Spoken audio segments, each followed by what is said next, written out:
manage to come in and have a reading? How was it arranged? Yeah. I applied to have a reading done. To who? To the advert. Okay, and who answered the phone? I can't think offhand now which person. Okay, have you met Derren before, have you? No, never. He's just said he's just been in your house. Oh, yeah, sorry, yes, morning, yeah, I meant not before today. So you've met Derren? Yes, you know Derren Derren is a sceptic, and you just said that you hadn't seen Derren before, and he's been in your house before I've just come in. You just told me, Derren, that you haven't been here. So you hadn't met me before? Today. I've only met him today. So you'd rather we hadn't met at all? That would have... Of course, yes. Okay. Yeah, I'm quite happy. Your mum's come through, she took out the 5 kids. Okay, that is good enough for me. 5 kids? 5, she was one of 5. Oh, she was one of 5. One of 5, yeah. Right.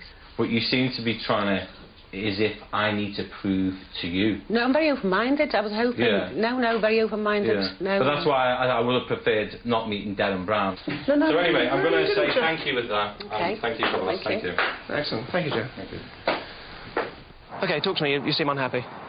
Well, I'm unhappy because you told me a blatant lie. Which was? You told me that you had not been in this house. I told you I had been in that house. No, you told me you had not been in this house. Yeah. So you've been in. You've met these people. I have briefly met them. Yes, I have. Thank you. So don't you think that's absolutely terrible? That to me is terrible. Joe, if you don't stand here and continue the conversation, you're not going to hear what I say in response to that. You've been in the house, you're supposed to be a famous person, you was never meant to be in that house. Joe, I'm going to be honest with you, it seems like if you do a bad reading, you blame everybody else other than yourself. It's her fault, it's my fault, and it's not your fault. It is, you shouldn't have gone into the house, it was corruption. What to do with it, Joe? Corruption. Does it make a difference? Corruption. That is absolutely terrible.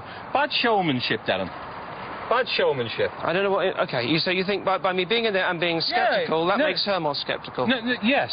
You've got to draw a fine line of what is real and what is sick. Yeah. Yeah, and some of the things what I do is real because I am touching people, right, in a nice way. Yeah. And sometimes when you push overboard and you're taking literally the piss out of skeptics and mediums when there's real gifted people out there, OK, that's when it draws a line.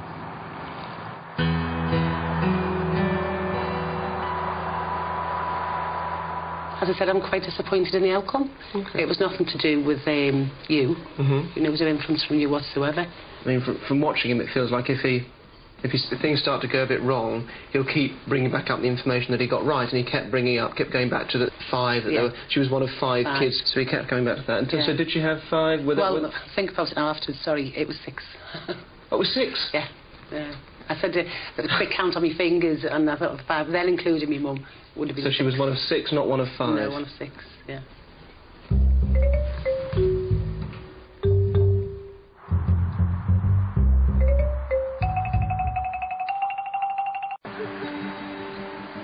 I'm in Liverpool with psychic medium Joe Power, who makes a living out of the claim that he communicates with people's dead loved ones. For me, my time spent with Joe has come down to a tale of 2 very different readings. One, a great success, and another, which didn't go so well. Vanda's reading was a very, very good reading, and it wasn't cold reading. You can tell because cold reading always follows a certain pattern, a pattern of throwing out information, letting the other person making it fit, and then kind of taking credit for it yourself as a psychic. And he certainly wasn't doing that. He was giving information. He's saying I'm 93. And it was a very, very different situation with the second lady. Is the Ginny or James connected? No. In my opinion, it looked like cold reading, and bad cold reading.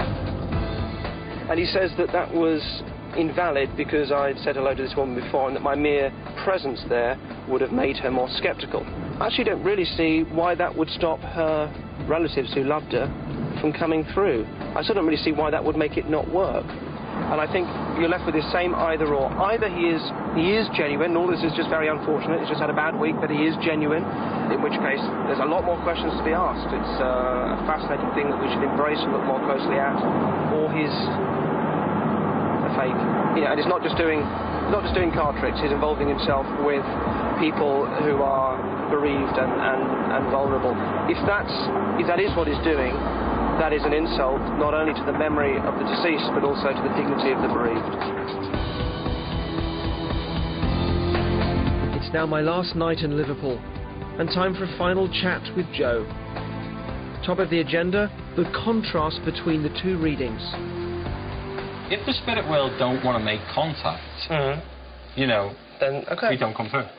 So you can't compare one reading that it's a good reading and one reading that is a bad reading. Of course. Yeah, the spirit world doesn't work like that. All right. And you wouldn't know that, would you? Because you don't have these ability to know. But I have other abilities and other knowledge, and that's what I'm bringing to it. I'm not bringing to it a knowledge of how the spirit works. That's your area. What I am bringing is a knowledge of cold reading and how people can fake and how people can be fooled. You had a Mini at one time.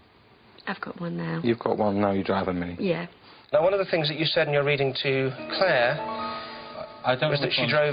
Claire was the last girl. Remember, I did a reading, a sort of a fake reading. No, I said I was picking up a Mini. That's right. That's right. She said she drove a Mini. That's right. Yeah, which was great, and it was a good hit. And then I found out that she'd pulled up next to you in her Mini outside in the parking lot. No, you are really clutching at straws. I mean, this is probably the worst. I think before you make accusations of me.